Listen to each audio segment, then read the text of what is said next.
You are welcome to yet another episode of HN What's Your Say? The most watched listening show, where we discuss real issues with real people like you. We are still featuring R. Kelly. Real name, Robert Sylvester Kelly. AKA the R&B King.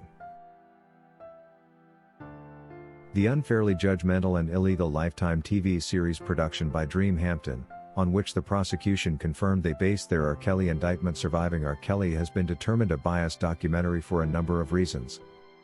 One of them being they left out so many things that would have moderated the message and allowed for a fairer opinion from the New York jury.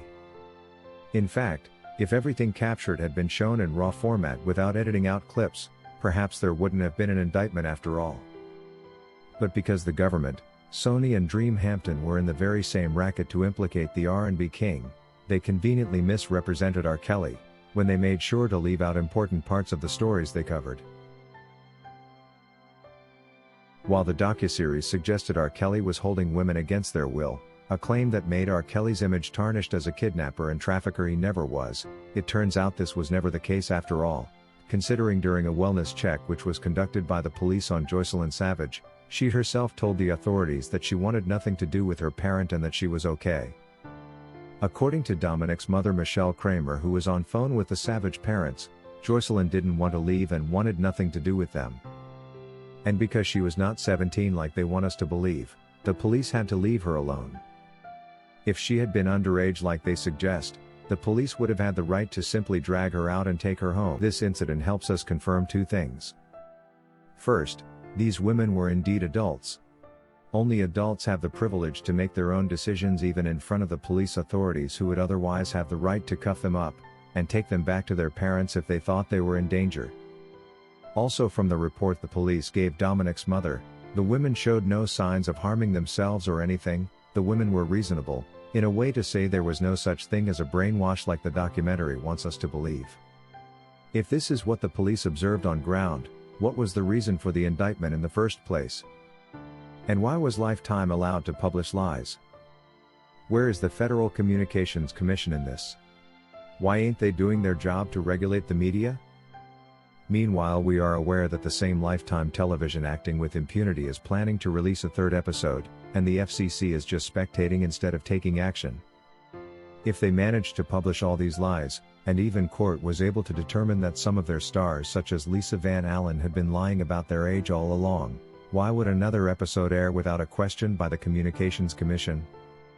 If this goes unchecked, then the FCC is likely a part of the racket to take down successful African American people. No ideology should supersede police reports. If the police visited and determined that no one was brainwashed and that the women were reasonable, in a great state of mind, and of age to make their choice to stay or not to stay, why should government prosecutors ignore that and make their own conclusions just to trigger an indictment? It's a shame how the government can gang up around an individual, and fake their own reports, with the sole purpose of incriminating an innocent man. We cannot be blaming R. Kelly for decisions which were made by fellow adults. When adults chose to stay, there was no way and no need for R. Kelly to force them out of his home. When adults travel with their boyfriends, it's not a crime. While the entire New York judgment was premised on the fact that these women were underage and brainwashed, there was no proof provided to confirm that they started out intimately with R. Kelly before clocking the age of 18. The SMS messages Azriel's parents claim proved this actually proved nothing. Meanwhile, even the public announcement suggested there are parts of their interviews with Lifetime which were intentionally left out just because they were not helping their narrative. One of the two public announcement singers said he did a whole interview but was never shown. In other words, they doctored their production to suit the narrative they wanted to sell that R. Kelly was a very bad person.